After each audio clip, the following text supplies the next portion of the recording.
Hey guys, it's your boy BlingBling, and I am going to be doing my first reaction video today. This is pretty exciting. I'm going to do something scary, which is probably going to keep me awake because it's like 1:30 right now.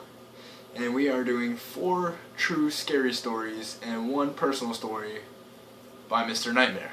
Alright, let's do it, guys. Stories, 3 of which have been written by anonymous authors, and 1 of which has happened to me personally.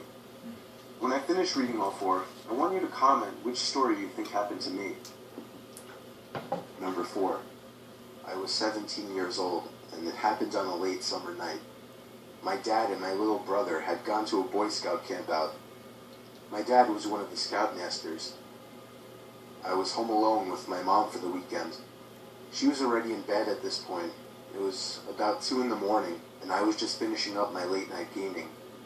I had to go to the bathroom one more time before going to sleep, though. While sitting on the toilet playing games on my phone, I heard the faintest little tap on the bathroom door. "Mom? Was that you?" "Mom," I yelled. It wasn't windy or anything. There didn't seem to be any logical way to dismiss it. I slowly and nervously opened the door. There was nobody there, but my bedroom door was now shut. I'm already freaking out. I went over to my mom's room and told her that I thought somebody was in my room. She didn't take me seriously and told me that she didn't the know window what to tell freaks me out the most. Like, I tried to convince myself that maybe I did shut my door. I'm not gonna sleep after I this. opened my door, feeling extremely freaked out, and when I snuck a peek into the room, I felt like my heart exploded inside my chest. Oh boy. I could see a hand sticking out from behind the dresser in the corner of my room. Somebody was hiding there. The dresser's in my corner too. I ran to my mom's room and locked the door behind me. After quietly freaking out, telling her that there's a man in the house, she finally believed me and went straight to the phone to call the cops. I put my ear up against the door to try to hear anything going on outside. I eventually heard the man's footsteps come out from my room and slowly come closer to my mom's room until making it right outside the door and stopping. Ugh. I could see the outlines of his shoes through the bottom crack of the door. He tried the doorknob, but thankfully it had a lock. It seemed the lock was enough to persuade him to give up, because I heard him stomp downstairs and out the front door. I hurried to the window to see which way the man was heading. Don't say window! Number 3. When I was younger, 10 years old at the time, my mom had just started letting me stay home alone. We had been watching my mom's friend's dog while they were on vacation. My mom worked weeknights, so she told me that they would come around back since the dog's cage was right next to the back door and that I had to let them in.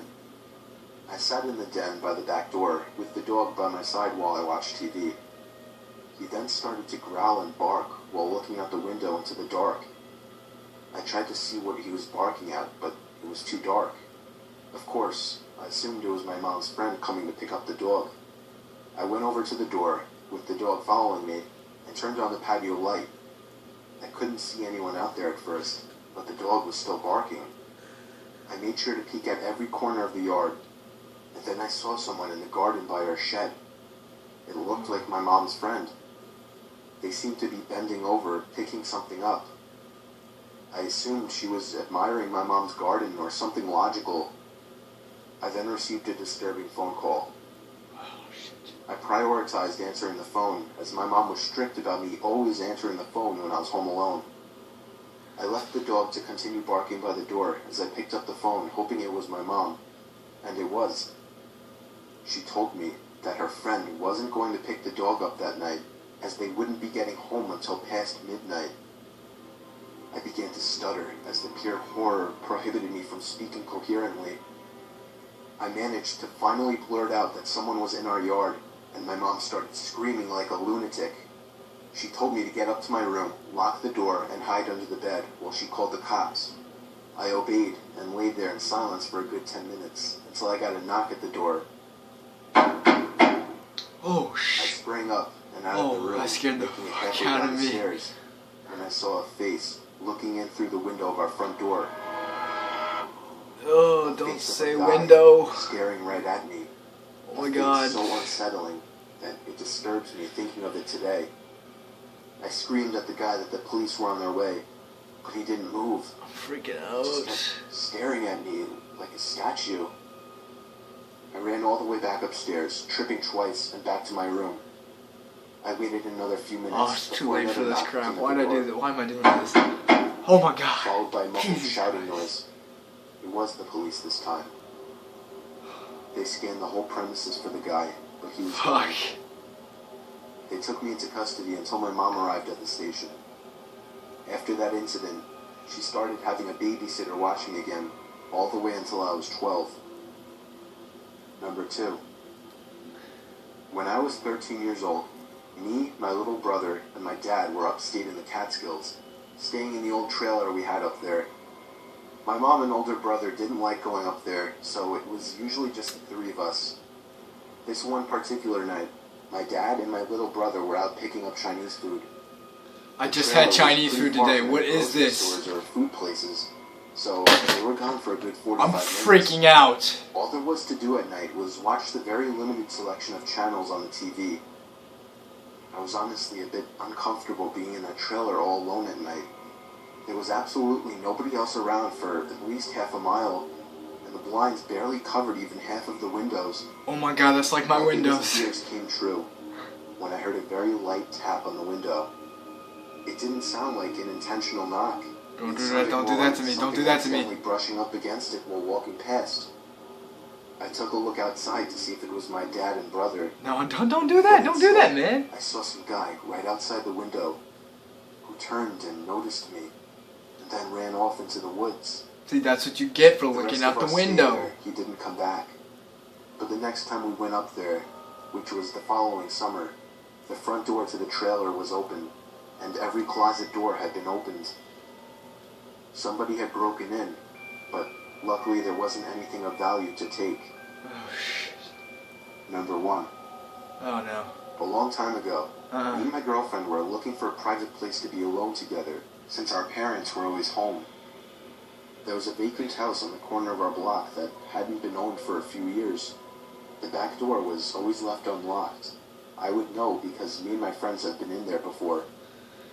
We went in through the back, but before we could even get upstairs, there was a knock at the front door. Ah! Oh, I We knew looked that at was each coming. other with I worry. knew it. What if someone had caught us sneaking in?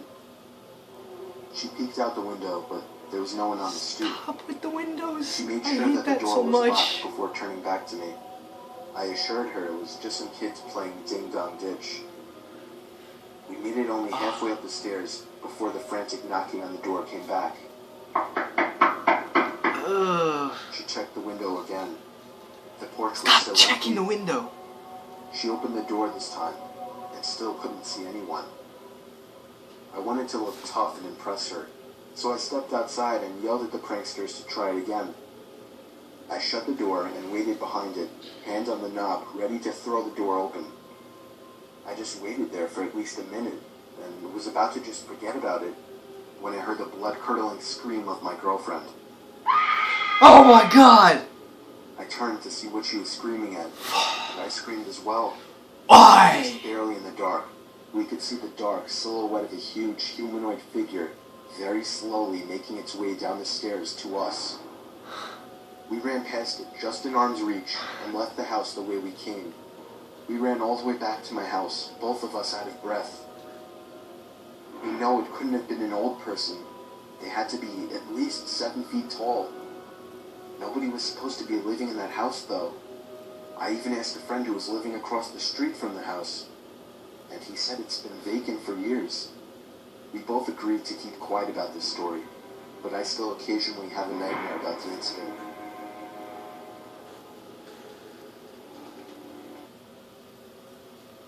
Oh, whew. Well, alright, guys.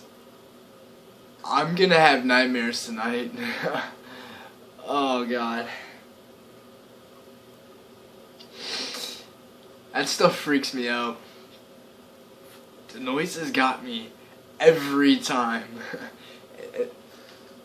And the way, I just hate it when they talk about windows. It gets me. The windows, it gets me. Oh my god. Well, I hope you enjoyed my first reaction video, guys. Peace out.